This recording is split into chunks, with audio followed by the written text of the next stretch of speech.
hindi siya 90 degrees. Okay, it's going down. Okay, if you can see it. So that's the best way. The lower your incline is, the harder it is for the child. So if you want to give the child an easier task, taasan mo lang ng konti. And here you'd like the child to raise his head backwards to keep it up, to raise his trunk. Pag nakaharap siya away from you.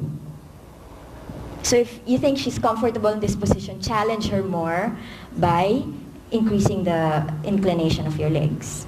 You're increasing the challenge already. Ito naman, binaligtad mo lang siya, and then you start strengthening the front parts of her body, the trunk and the neck. Okay, so she's attempting to get up. Because if you sit her on an incline na nakaganon, natural reaction is for you to keep your head up or in a upright position.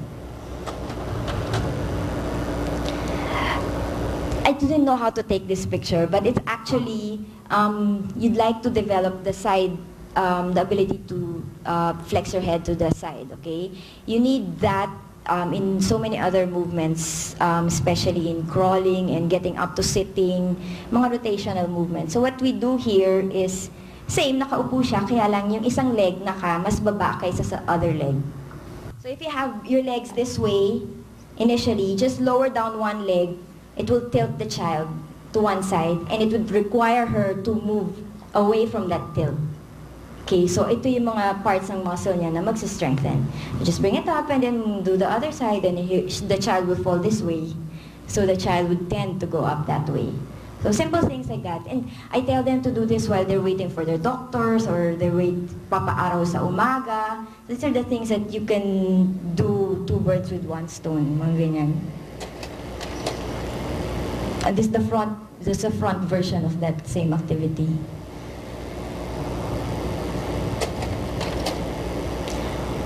Okay, again, the prone position, which I always promote. Nakadapa ho sa tiyan.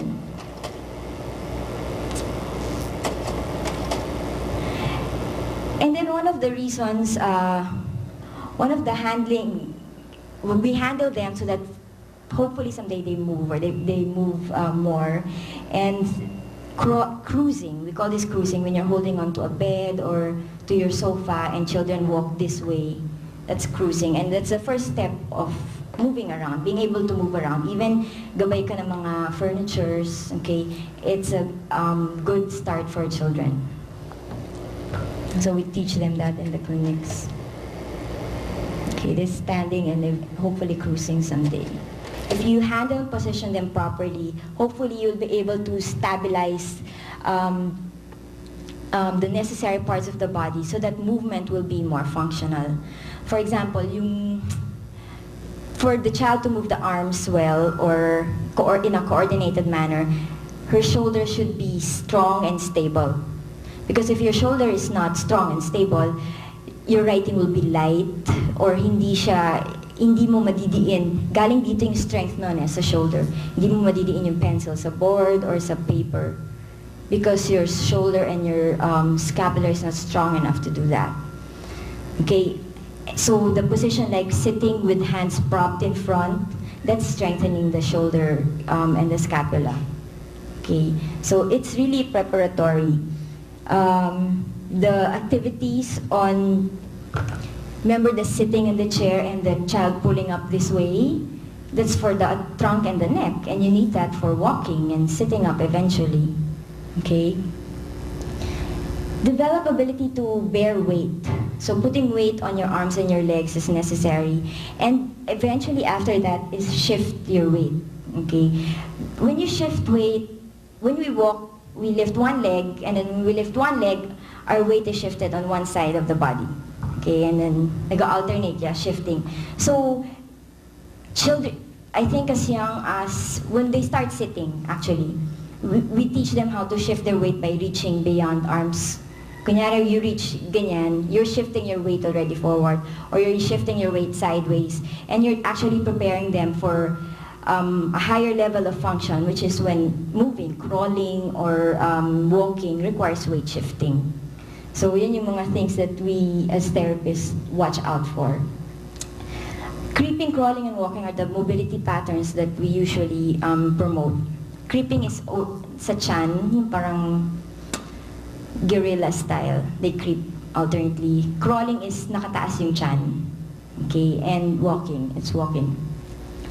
And the acceptable patterns will be alternate. So, pag yung right hand ang nag-lead, yung left foot, left leg ang nag-follow.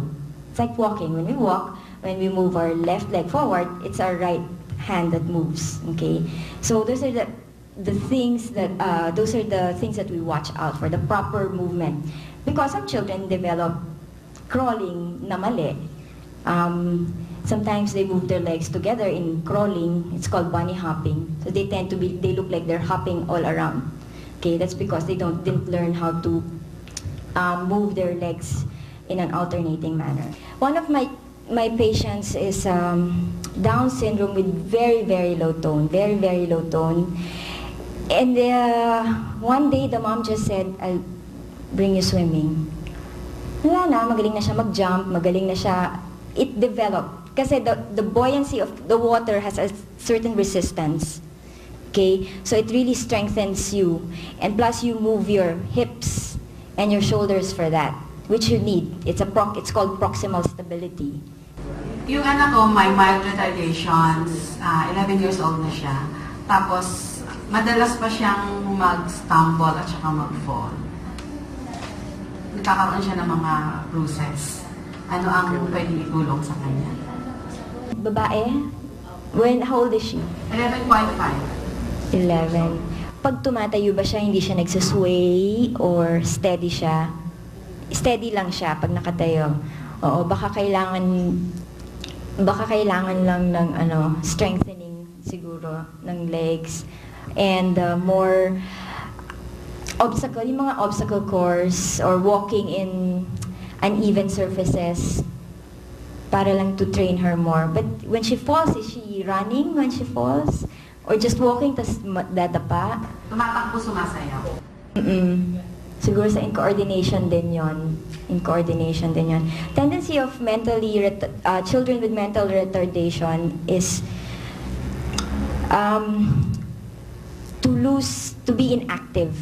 They tend to be inactive. So promote active activities. Dancing is one. If you can get them into yung mga taekwondo for a summer activity, yun, importante yun. Because they have to keep their tone high. Kasi ang tendency nila is to be sluggish. Di ba common yung sa autism yung tiptoeing?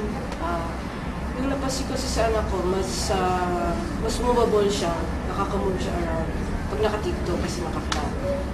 Napansin ko parang flat-footed siya. Ano kayang pwede siya?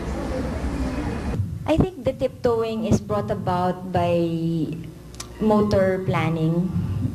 Iba yung way of planning niya for movement. Okay? But one of the things that we could do there is weight bearing, just putting him in a standing position. There's no, we have to assess yung foot niya. Like, is he sensitive or is he hypersensitive? Did you try using shoes with insole inserts?